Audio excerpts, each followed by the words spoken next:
All right, welcome back, ladies and gentlemen. Welcome to another Freedom and Wealth Seekers podcast, where we pride ourselves on sharing, informing, educating our growing community with actionable content, information, and resources, tools and resources that you can actually experience results with. Quick disclaimer, folks. Remember to do your own research, your DYOR, and understand that my content is intended for educational, informational, and sometimes entertainment purposes only. It is very important that you do your own due diligence before making any investments based on your own personal and financial circumstances. You should research and verify anything that I say and share with you. I recommend that you consult with a licensed professional before making any investment decisions. So, my platform, now your platform, the Freedom and Wealth Seekers community, is a place where I'll be sharing the things that I invest in, my experiences, my ups and my downs. I'll also be bringing on guests that will share their stories, share what they're investing in, and again, their experiences and the tools that they use to grow their real estate investing businesses and their stock investing portfolios or their crypto portfolios, and vice versa. So I really love the fact that this is a growing community where we're almost at 3,000 YouTube subscribers. So if you could do us a huge favor to go to the YouTube channel, REI Inner Circle. I'm actually going to pull up the channel. If you haven't subscribed yet, please subscribe.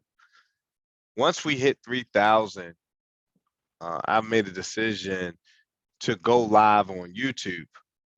I believe Zoom will allow me to do that.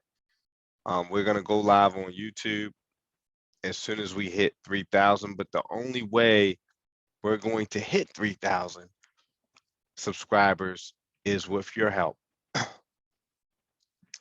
So I'm going to share the YouTube link in the chat. You should all be able to see the YouTube link. So if you can go there and subscribe, it would be greatly appreciated. Like some of the videos, share some of the videos, and more importantly, comment, because that helps out the algorithm. And I have no idea what the algorithm is, but I know it's something to do with being seen online. All right. So tonight, got a couple of topics. The Los Angeles Lakers. The Los Angeles Lakers. I want to talk about them. Okay. They have a couple of shows on, well, I would say cable, but streaming, HBO Max and Apple TV. Um, gonna share my take on both of those. The dollar houses in Baltimore, a lot of fuss. I mean, for the last 10 years, you've been seeing social media posts about dollar houses, things of that nature. Now I have some experience with dollar houses. Now I haven't purchased any property from my city for a dollar.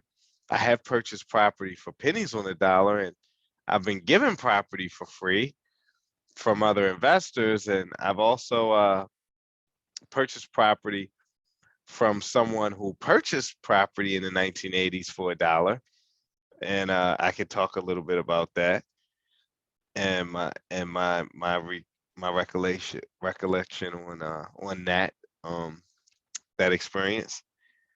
I also want to talk about my rehab that's happening right now. I'm rehabbing a house. There is a property that I rehabbed uh, some time ago, and I decided to sell that property, and that property is on the market right now. Rehab Mastery, May 21st. Tickets are still on sale. Only allowing 10 people to come if you're not in one of my coaching programs. Send me a DM if you follow me on social media, or send me a text if you would like to get registered. Remember, the price right now is $1,497. The closer we get, the price will go up to its regular price of $24.97. This is an all-day event, and this event is going to be info packed. It's going to be hands-on. We're going to meet at one of my rehabs, and we're going to travel to another property that I've rehabbed, and we're going to travel through a neighborhood where we are going to be launching several rehab projects. Some of my students are buying properties in that neighborhood as well. So it's going to be info packed. It's going to be an amazing day. We talk about lending. We talk about how to manage contractors. More importantly, how to hire contractors, where to find the right contractors, how to pull permits in your marketplace and my marketplace. There's going to be a difference in that process. We go through the whole gamut of successfully rehabbing a house and what to expect, and even the unexpectancies. You're going to learn about one today. I have a house that's 95% renovated, and I got a call yesterday, FaceTime. I actually shared it on my social media. If you follow me on Instagram or Facebook, and you look at my stories, I shared a FaceTime call with my contractor who showed me a huge hole at the property with a wrench, and it was a busted pipe. So we're going to talk about what happened with that busted pipe. Also, DM Wednesday. You know what that stands for? Direct Mail Wednesday. I got a nice direct mail piece that I want to critique. Okay, somebody mailed me a picture of one of my houses. Okay, this sometimes scares folks, but I'm going to even talk about that. All right. And I want to talk about cryptocurrency. Um, as you all know, I have invested, I started investing in cryptocurrency. My journey started in 2017. I've had a ton of ups and downs, ups and downs. I'm in a project right now. I'll share a little bit about that. We'll also take a peek at what Bitcoin's price at today, what the price is today. If you've known me for a while, you know, since I've been talking about crypto, I believe crypto is one of the, if not the most powerful asset class on the planet in a certain perspective outside of real estate. Um, it's I don't know how many millionaires and billionaires cryptocurrency has created, but I know in 100,000 it's created, but I know it's a lot of them. Okay, I know it's a lot of them, and that's just from seeing uh, records on the blockchain, and that's a whole nother conversation. But we're gonna we're gonna get started. So let's talk about the Lakers, right? I grew up. I'll share my quick experience. I was exposed to basketball early, but I didn't take a liking to it until I saw the Lakers play the Chicago Bulls in 1991. I was one of those kids grew up. Parents bought me a Michael Jordan mini basketball hoop. It didn't even. I may have played with it twice. I didn't have any idea who Michael Jordan was. Grew up playing soccer. As you get, I got a soccer jersey. It's in my blood. However, around the fourth grade, I ended up going to a different school, and all the kids there were wearing Air Jordans. And I was wearing my Converse or my Airwalks. I was in the skateboarding with my Reeboks or British Knights. I think that's like my first name brand tennis shoe. Anyway, everybody's talking about Michael Jordan, Michael Jordan. So this was 91. I turned on the NBA championship, and they're playing the Los Angeles Lakers. And that's when I fell in love with basketball. 1991, I was 10 years old, and I saw Michael Jordan and Magic Johnson, and it just blew me away. The things that they were able to do with the basketball, right? The things that Michael Jordan was able to do in the air. Magic Johnson was a fantastic ball handler and passer. it was just exciting moment for me. And that's when things kind of shifted. So I bring up the Lakers not because of, well, we can touch on LeBron James. Uh, the Lakers and LeBron James and Magic Johnson, their stories tie into real estate in a big way. Um, but the Lakers were purchased, if you don't know the history, um, from what the show Winning season is showing is dramatized, but they depict that the Lakers were purchased with real estate. The owner leveraged real estate and he leveraged other people's money to purchase the Los Angeles Lakers. I think the price back then, um, don't quote me, I think it was between 3 and 13 million or something like that. It was a really low price compared to what it's worth today. Billions, billions of dollars, the team. Um, it also showed Magic Johnson's business decisions. It depicts his early business decisions, the advice that he was getting, the manipulation that was taking place. I mean, it's a really good series. Um, it's filmed in an artful, artistic way. I recommend if you watch it early in the evening because it will put you to sleep just the way it's filmed. Just for me, I don't get a chance to watch TV till late at night. But I love the business dynamic that they've added to this series, showing how Jerry Buss purchased the team, how he was facing bankruptcy, how he used negotiations uh, with the lender to keep the Lakers above water, but also more importantly, his vision. Write that word down, folks.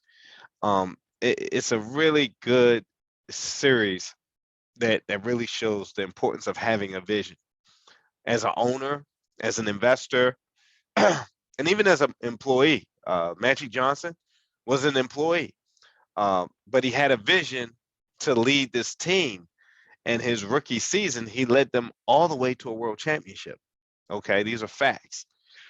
But it also shows how, as a young man, and I look at when I look at a film or a show, I try to, and we probably all do this subconsciously, is do we identify with characters in the show? That's what drives us to watch it. That's what connects us to these shows and these films.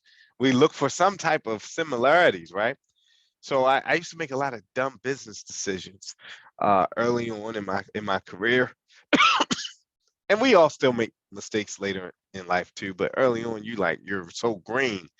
And Magic had an opportunity to own a stake of Nike early, which would made him a billionaire or something like that. And I think I mentioned this on the last podcast, but it's a really interesting show. But Magic and LeBron both invest in their communities. LeBron invests the investments that I know of in regards to real estate are in his hometown. He uh, he started a school, so he understands the importance of education. But he's also developed several properties, and there's a future development that his foundation is working on, where the parents of the children that are that are going to the public school, the charter school, are going to be able to live long term at a housing project that he is not a project like the projects, like a housing community, apartments. I believe there may even be some townhome developments in the near future that he'll be participating in. But it's really cool to see. And not only that, as we all know, when I look at news, I look for opportunity to invest. And he's put Akron, Ohio on my radar. And when I look at Akron, I look at, of course, prices. What are property values? And the property values in Akron are really low. It's really cheap. Talking 30,000, for a single family detached house. And that's just what I've seen on the surface. That's not me running any campaigns. That's not me looking at the local government foreclosure list, but I see opportunity. Whenever there's a lot of investment, there is appreciation coming down the road. I recently traveled down south and I visited the Martin Luther King Memorial in Atlanta, Georgia. And 20 years ago, let's see, not 20 years ago, 2004, in 2004, almost 20 years ago, when I first visited Atlanta, I is that my first time? No, I visited Atlanta in 2000. I did a high school tour in Atlanta, a college tour in Atlanta, and Auburn Avenue is where the memorial is. And I remember the houses back then, and I wasn't in real estate in 2000, but I remember the neighborhood kind of being run down. Okay. Today, I'm down there visiting I'm sorry, Dr. Martin Luther King's birthplace, and I pull up HomeSnap, and those properties are going for $500,000 to $700,000 in that neighborhood. Okay, 20 years ago, I'm pretty sure those properties were going for less than $50,000, some of those houses. Okay, because I remember it being really kind of hood. Like, if you know Tyler Perry, a lot of his shows in the beginning, a lot of his films, they were about that community down there, Auburn Avenue, and that corridor. The setting was in that neighborhood, but it's starting to gentrify, and I know the value has raised because I'm seeing condo developments right around the corner, commercial businesses right around the corner from where Dr. Martin Luther King was born. So I say all that to say real estate is a long-term investment. Okay. You're not going to buy a property today and tomorrow you're going to become a millionaire. All right. Look at it 5, 10, 15, 20 years down the road. Those should be your projections in regards to buying real estate for investment purposes. And again, do your own research. Go back and look at what the houses were selling for. If you're using US property search, you can go back and look at what the homes were selling for in Atlanta on Auburn Avenue back in the day. And you'll be quite surprised. You'll be quite surprised.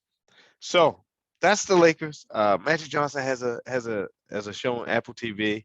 I'm pretty sure he's going to be talking about his $1 billion real estate empire that he's built over the years. Um, he's involved in several different businesses, but I can pretty much guarantee most of his wealth has been accumulated not from playing basketball because he was only making $1 million a year. It was from investing in real estate. And when I became knowledgeable of Magic Johnson's real estate investing and need I say development business, I knew I was in the right place. And I've watched his empire grow all over the country, even I mean all over the country, in my hometown, even in my hometown of Baltimore. All right. So the dollar houses. All right. I gotta talk about that. That's why everybody's here tonight. I know you want to know about how do you buy a dollar house in Baltimore. Well, I want to let you know. You, I'm not gonna say you can't, but you can't buy a property for $1 from the city of Baltimore. Okay, that's out of the window for right now. The only way this is gonna happen is if a bill is passed. Okay, and some people in city council have to come to agreement, and the mayor of Baltimore. All right. This is a bill that was proposed by the city council president, right? Now, the other thing that you need to know is that this isn't for investors. The Dollar House program isn't for investors. The bill that they're proposing today in 2022 is not going to directly benefit me or you as a real estate investor. It's only targeted to uh, legacy uh, citizens, people that have been here in Baltimore or currently live here, um, currently maybe even own their homes. I haven't looked at the bill, but it's only for homeowners, right? And the other thing is that it's a bill saying that they're going to give the the homeowner, the legacy homeowner, $50,000 to renovate the house. All right. So if you've been following my podcast, you know it takes way more than $50,000 to renovate a house. Okay. Now, the thing is, they're trying to get the bill passed. When they figure out that it's going to take more than 50,000, they're going to probably amend the bill. There's a lot of federal money in Baltimore. It's like 600 some million that they're trying to figure out where to put this money to invest it in our city and help it grow. If this happens, this is going to be very positive for the local real estate market. Um, it is going to definitely affect if you own property in those neighborhoods where they will be selling these houses for $1. This will potentially lift the property value. So it's a lot of controversy around it, saying the properties aren't going to be worth X, Y, and Z. I can argue that all day and all night with facts.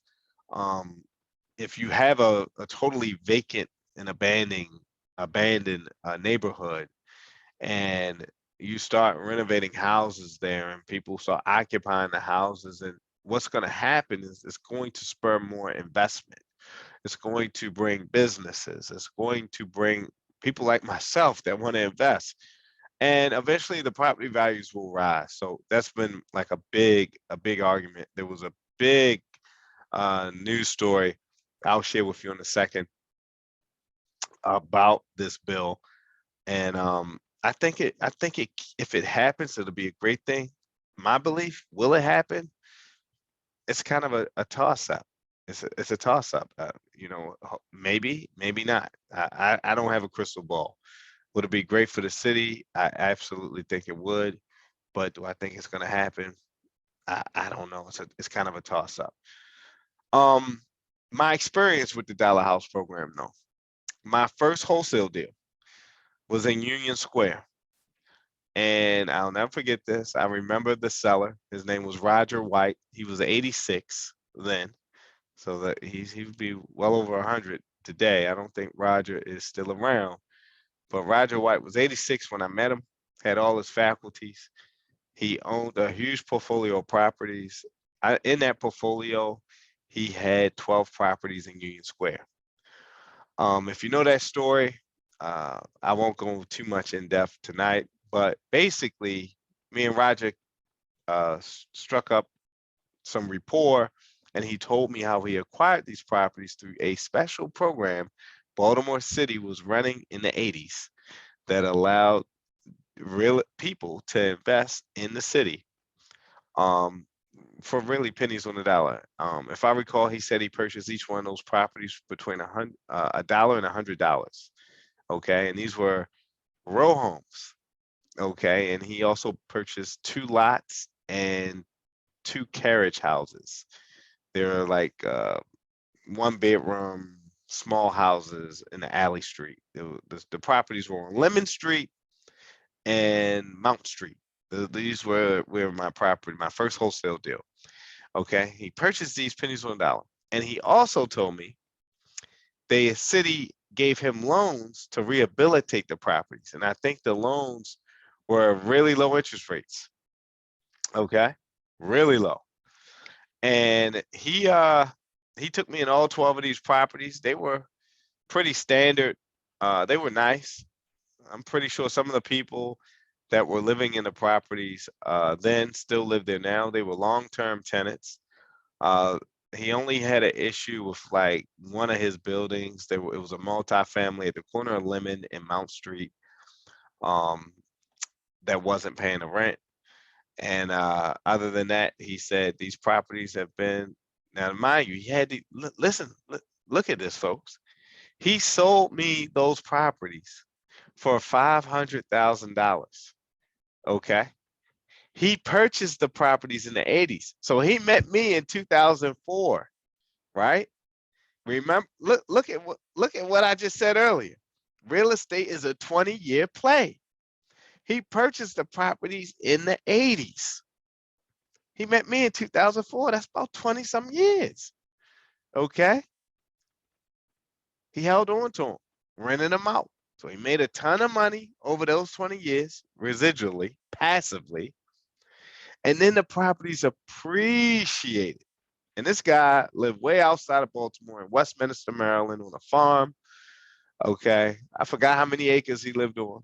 I know he was wealthy because he didn't drive to Baltimore. He had a driver that drove him down in this big black luxury sedan, and they pulled up on this small Lemon Street. I was there, 20-some-year-old kid, and I knew this guy had some money. Okay. And we spent a few hours looking at all 12 of his properties. So we had a lot of time. When you got, when you have freedom, financial freedom, that means you have time. Okay. He had passive residual income. Write that down. Word passive residual income. That creates time when you can do something once and get paid over and over and over again without doing anything else. All right. And Roger, he's 86. He's not fixing up any properties at 86. He had a property manager. All right. So I'll talk more about that deal at the Rehab Mastery class on May 21st. Again, if you're just logging on, send me a DM and I'll send you a registration link. We have 6 seats still left. Okay, six seats still left for the Rehab Mastery event. All right, so the dollar houses. I do have an article I'd like to share with you. So let's see. I want to share sound. There's a video that I want to share. All right, so this is the YouTube channel. Hit that subscribe button. Hit that bell too if you want to stay alert to the next live post. Let's take a look at this article though. So the headline reads,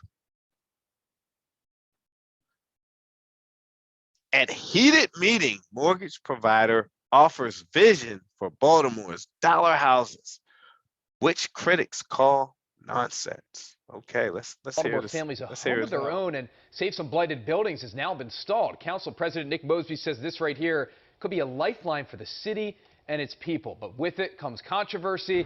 Not everyone's sold on this plan. WJZ is live. Annie Rose Ramos, you were right there to think of it as those demonstrators made their demands. Tell us about it. Well, Rick and Vic, there were hundreds of people here earlier tonight, and everyone that I spoke to said they were here in order to learn more about this housing legislation, that would sell city-owned homes to folks for $1 and then give them $50,000 grants to renovate it.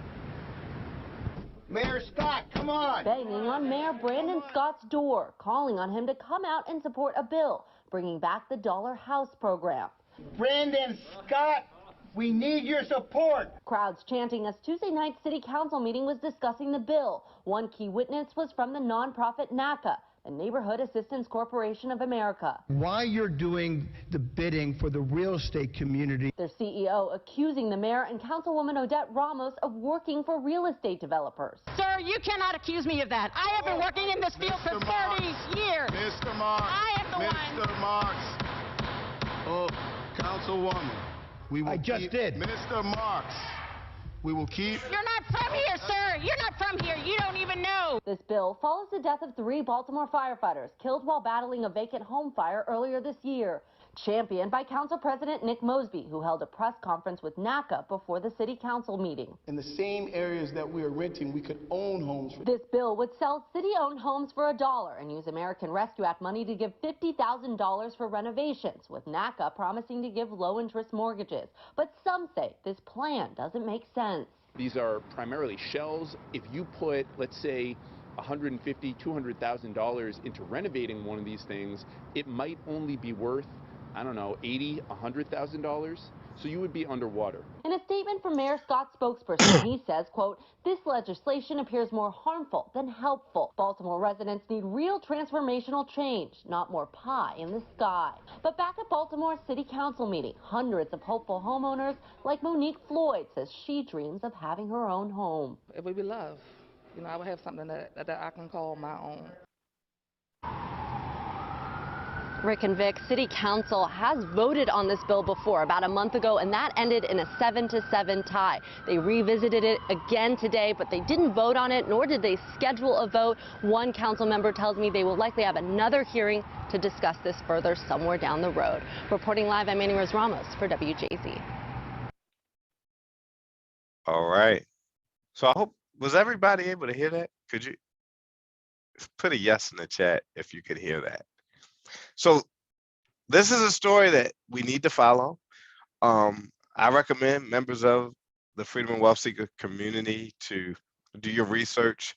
I really appreciate the folks that have been sending me stories to cover on the show throughout the week, but also look at other markets that may have adopted this type of thing in the past or currently running a dollar housing program in other markets. Understand there's a lot of moving pieces to something like this. Financial literacy has to be put in place. Management has to be put in place. There's a lot to go in it. When you're taking a homeowner who has no, or a new homeowner who has no experience in managing contractors and fix-up costs and material costs, how are we going to get the materials to the job site? There's so many moving parts to this, and I think they have to really think this through the right way because they don't want it to fail. And I wasn't around in the 80s. I was around, but I wasn't investing. All I can go off of what Roger White told me, and Roger White was an investor. Okay, so whatever that program was in the 80s isn't what they're talking about today. All right, because I met someone who benefited from that program. All right. And the huge thing is, today is, and I agree with what the issues are today in the wealth gap, where there's not a lot of us African Americans that own real estate, specifically in this city. Okay. Roger White was a white guy. Okay. Wasn't nothing wrong with Roger. He was cool as a fan. But my parents didn't know about that program. They didn't talk about that program in the household. Okay. And that was going on around the city of Baltimore, where you could buy a property for $1. And Roger didn't live in Baltimore City. He lived in Westminster. All right. So this is huge. This is the first step. Right. So if they get this bill passed, it's crazy. 7 people voted for it. 7 people voted against it. They were knocking on the mayor's door because they need that extra vote, right?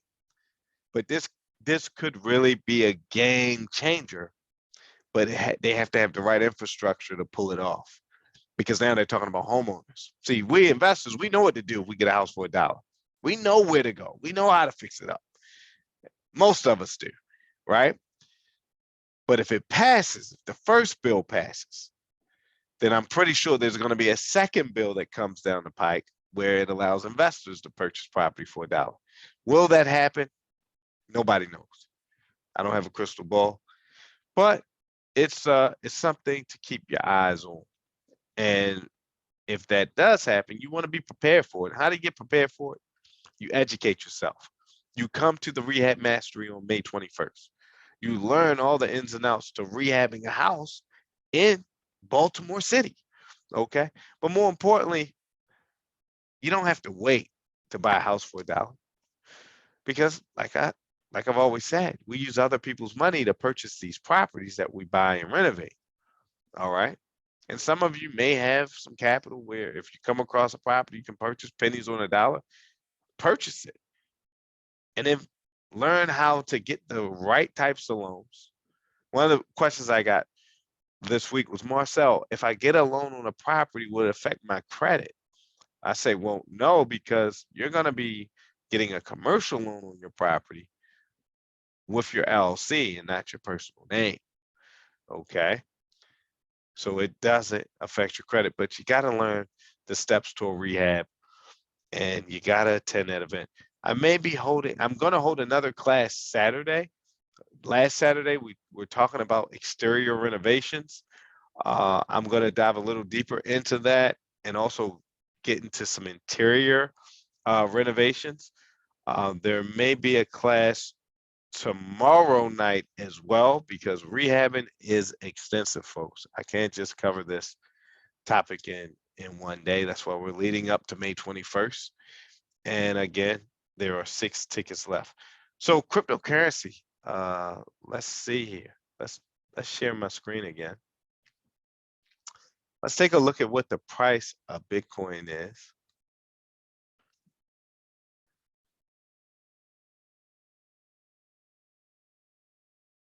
So it's hovering around, it's pretty stable.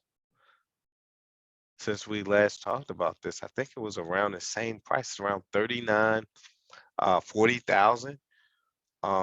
It's been around since we've been last couple of weeks. It's been between 37 and 40. So Bitcoin is hanging right in there. It's been as high as I believe 62,000 some point last year. So I'm keeping my eye on Bitcoin. One of my mentors, up here come the allergies. Hold on one second. Wow, got the tissue box ready.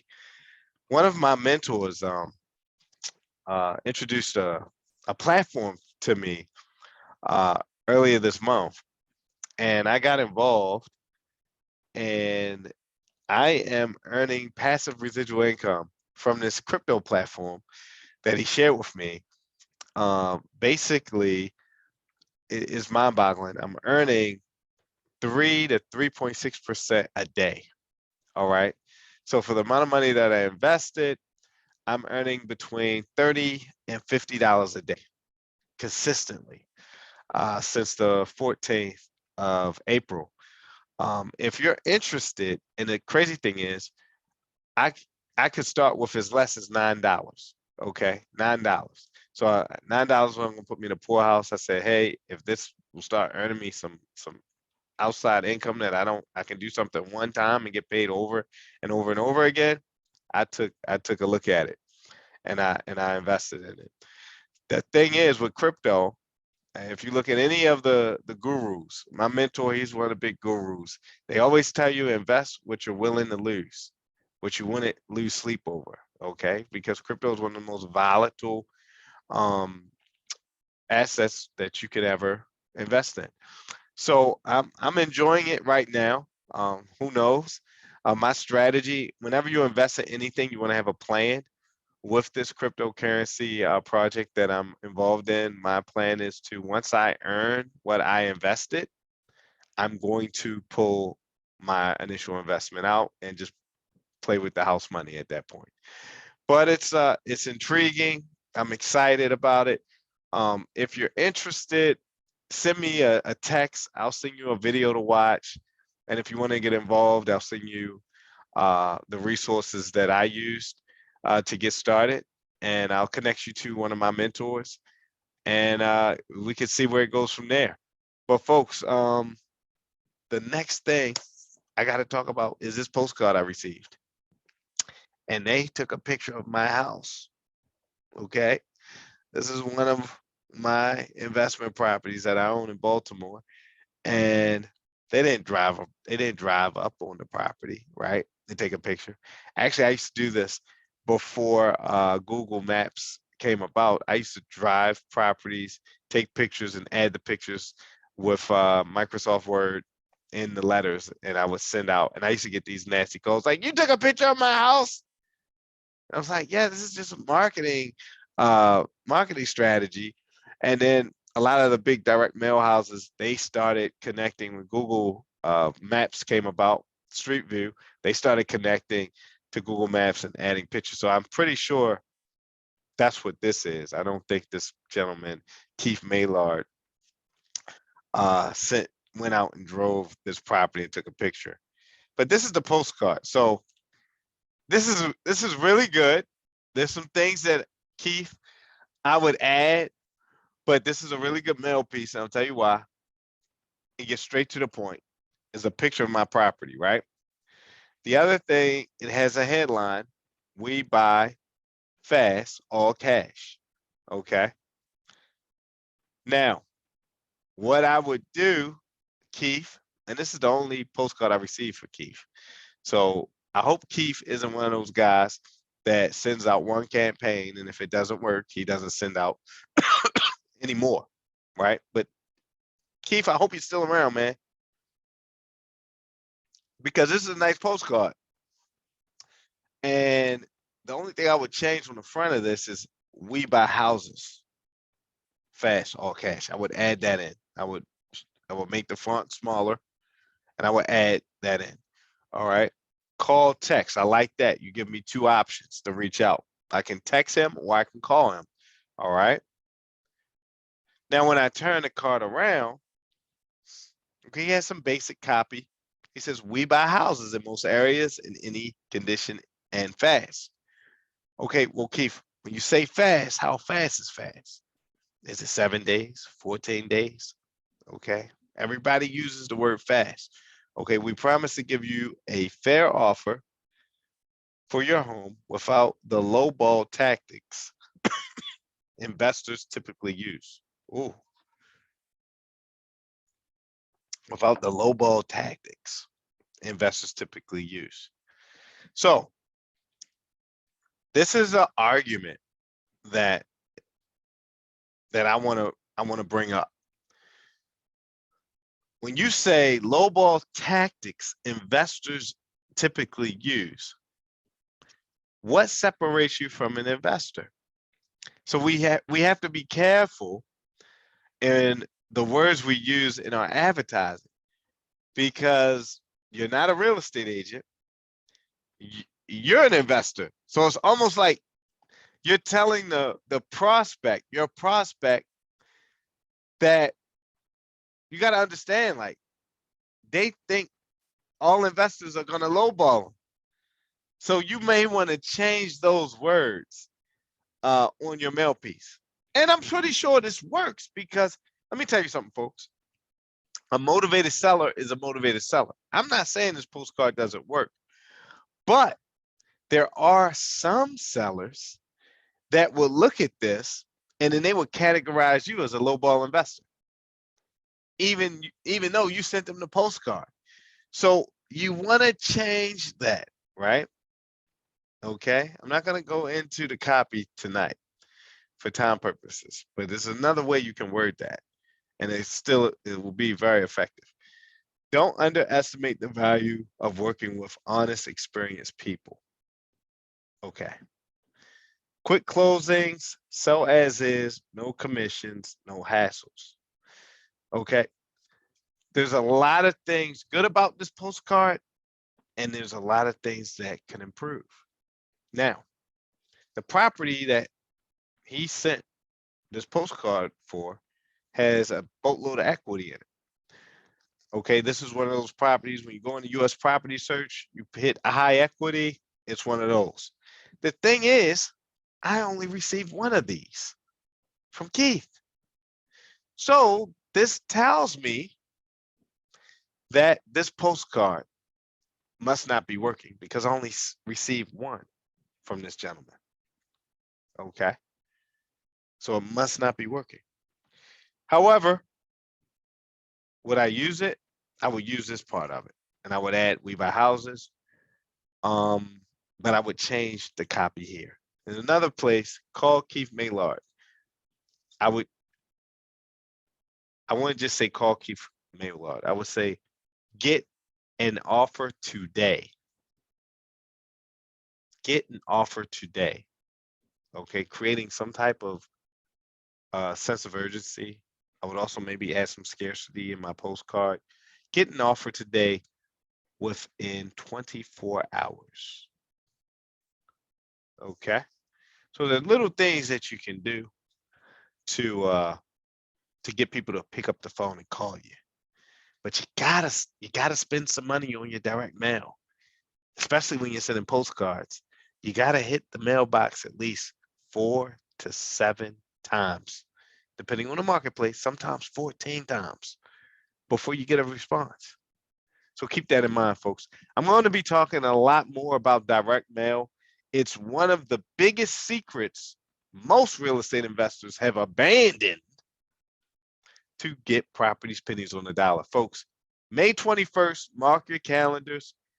I'm working with 10 new students at my properties in Baltimore. We're going to talk about rehabbing. We're going to go a little bit into wholesaling, but really, really focusing on acquisition, game planning strategies. How to acquire, how are you able to still acquire? How was I able to acquire these properties that you're going to see for pennies on the dollar? Okay. Neighborhoods where investors are paying $80,000 to $100,000 for shells, we've been purchasing property between $5,000 and $40,000. You're not going to learn that watching YouTube, folks. You got to come and see it in person. All right. So remember, excuse me, send me a DM if you want to learn more about my new crypto project that I'm involved with.